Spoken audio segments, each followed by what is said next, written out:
Welcome back again today to another video on Cooking with Mary Sue. Today I'm going to make my husband's favorite cookies here. I made some last week and he wanted me to make some more. They are peanut butter sugar-free cookies. Hey, what are you making for me to eat today? You weren't supposed to know this. Yeah, I was going to surprise you. I'm going to make you some more of these cookies I made last week that you loved.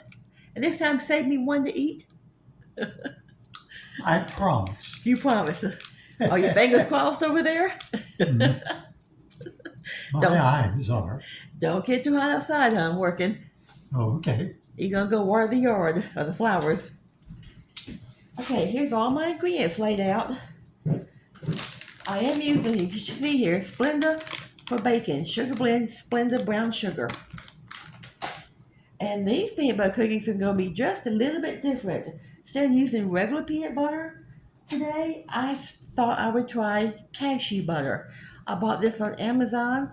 I know you can probably buy it, well, it says Whole Foods Market, but it's cashew butter. And cashew is one of my favorite nuts. These are taste really good as a cookie. Here are the ingredients laid out. Here's half a cup of that brown sugar, SPLENDA brown sugar. Here's 1 cup of that cashew butter. I've got 1 egg mixed up with 1 teaspoon of vanilla, 1 cup of self-rising flour that I will sift in a few seconds, a dash of salt, 1 stick of soft OLEO. You can use butter, I use OLEO, either one, and 1 or 2 tablespoons of the sugar-free honey. I bought this on Amazon, but you can buy sugar-free honey at Walmart also. I also get it there sometimes. But just say sugar-free, low-calorie honey substitute. And it is really delicious. Okay, we're going to start out. I've got everything written down to make sure I don't forget anything. Brown sugar, peanut butter, dash of salt, honey, OLEO, egg, vanilla, and flour. That's it. Okay. There's the brown sugar all spread out. On that, I'm going to add a dash of salt. And if you're the type you like to measure, I would say that might be about a 1/4 teaspoon. I don't always measure everything. I'm pretty good at not measuring. Here's there's the soft OLEO. I let that sit out all morning, let it get soft. Now my honey. You can use 1 or 2 tablespoons. It doesn't matter, either one. Depends on how sweet you want them to taste.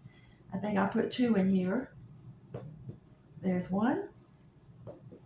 There's 2. 2 tablespoons of that honey. Okay. And now what else? Now the peanut butter, most important part, the peanut butter.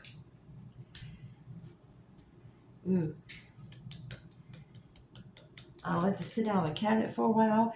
Now I did find out when I made these last time that this cashew butter is actually just a little bit more oilier than the other type, regular peanut butter. And once I get this dough all together, it is so smooth and kind of greasy. You do not need to put anything on your baking pan. There's plenty of oily stuff in this recipe. The peanut butter and the butter. Okay. Try to get all that off of there. All right, that's okay. If you need to, sometimes I want to get into the bottom of my jar. They use the last of that cashew butter. I've got this wonderful little peanut butter knife. It goes way down in jars and get every bite out with that almost. Okay, now I'm going to just mix all this up. See, brown sugar, peanut butter, salt, honey, and OLEO. Yep. We'll mix this first before we add the egg and vanilla. Then once I add the egg and mix that in, then add the flour last. And you have to sift the flour. That makes it so much softer. This will take a couple of seconds.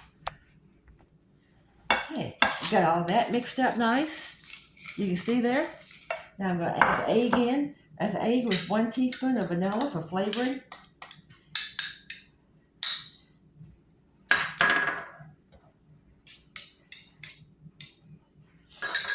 Okay. This will take about a minute to mix in. Now I'm ready to add the flour. Sifting your flour is very important when you're making baked goods like cookies and biscuits. It gets all the air out of the lumps out of the flour.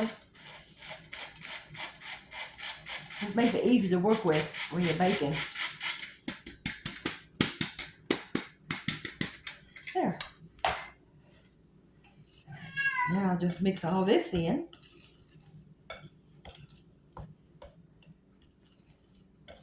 This is so soft to mix.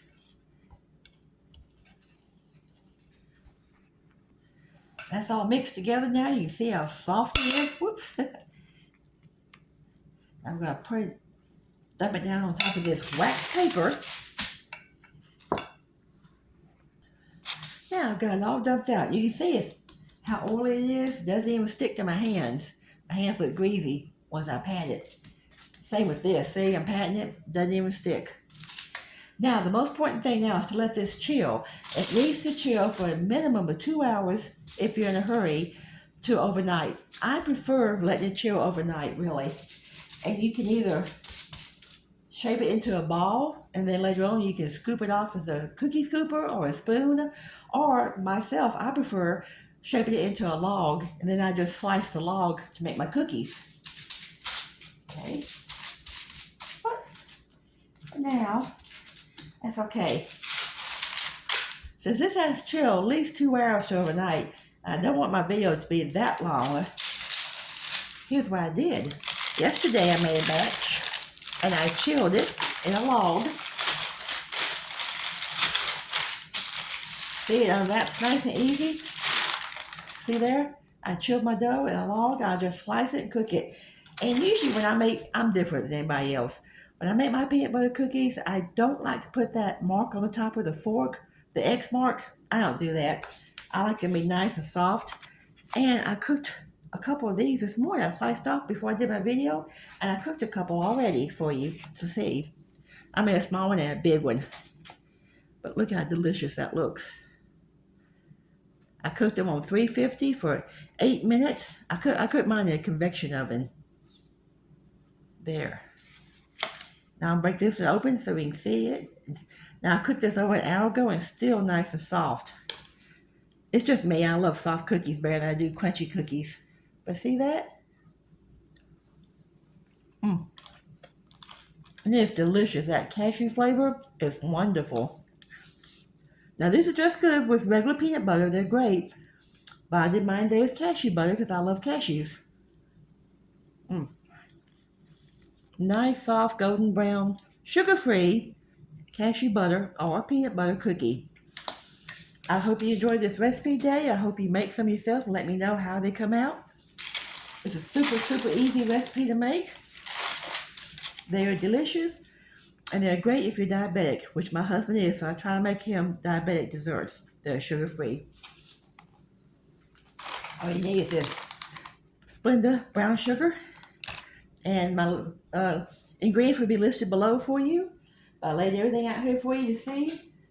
I use cashew butter, or you can use regular, doesn't matter. Or you can even use the crunchy peanut butter if you like. That's it for today. I'll be back later with something else in maybe a week or so. But really, if you try these, if you make them, let me know how they come out for you. If you got any questions or comments, just let me know. Y'all have a great day. Goodbye.